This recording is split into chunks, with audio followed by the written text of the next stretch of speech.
నువ్వేనా తొట్టి గ్యాంగ్కి లీడర్వి? తొట్టి గ్యాంగ్ కాదు, అనుకుంటే ప్రాణాలు తోడే గ్యాంగ్. ఆ ప్రాణాలు తోడే గ్యాంగ్. అందుకే ఆ కార్మిక నాయకుడు ప్రాణాలు తోడేశారు. అవునా? ఏమిటి? మర్యాదగా నేరం ఒప్పుకో, లేకపోతే మేమేం చేస్తాం మాకే తెలియదు.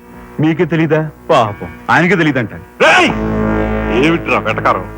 ఉండేలా ఉంది. సార్ ఆగాలి.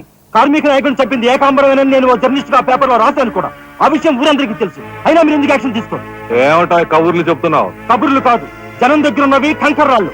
ఒక కార్మిక నాయకుడు దారుణంగా హత్య చేయబడితే మీ డిపార్ట్మెంట్ ఏం చేస్తుంది అని ఈ జనం మిమ్మల్ని నిలదీయడానికి వచ్చారు. దోషుల్ని లోపల పెట్టి తగిన విధంగా శిక్షించి అసలు విషయం రాబడుతున్నాం. ఇందులో మేము వచ్చారు. ఎవరండి దోషులు? నిరుద్యోగులైన ఆ యువకులు మీ పోలీస్ వాళ్ళకి దోషుల్లా కనిపిస్తున్నారా? నిజమైన దోషులు ఎవరో నేను చెప్తాను. నా దగ్గర కొన్ని ఆధారాలు ఉన్నాయి. మీకు చావుంటే చేయగల దమ్ముంటే వాళ్ళని పట్టుకోండి. అంతేకాని అమాయకులు నిర్బంధించి రాక్షసంగా ప్రవర్తిస్తే మా పత్రికా లోకం చూస్తూ ఊరుకోదు. నిజాన్ని నిర్భయంగా రాసి దేశానికి సార్ చెప్తుంది.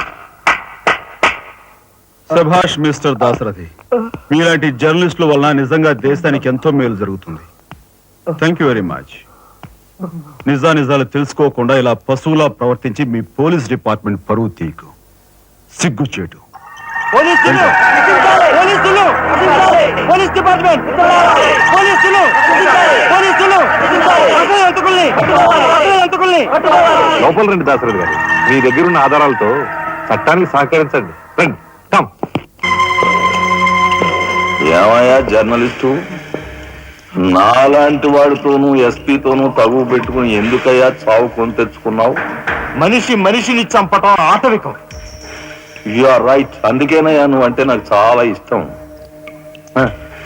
చచ్చిపోయే ముందు కూడా ఇలా రెచ్చిపోవడం దేశంలో ఎంతమందికి సాధ్యం? తమ్ముడు, వీడు దేశానికి పనికొచ్చే జర్నలిస్ట్ లా ఉన్నాడు. వదిలిపెట్టేద్దామా? ఊరుకోనయ్యా. మనల్ని ఎండగట్టి వాడి పేపర్ సర్క్యులేషన్ 3,000 నుంచి 30,000 పెంచుకున్నాడు. తమ్ముడు చెప్పింది నిజమే. మమ్మల్ని బజారుకి ఇచ్చి నీ పేరు ప్రతిష్టలు పెంచుకున్నావు. మరి మా పరువు ప్రతిష్టలు కూడా మేము కాపాడుకోవాలి కదా. అయినా మనిషిని చంపేయడం అంటే సరే కాని.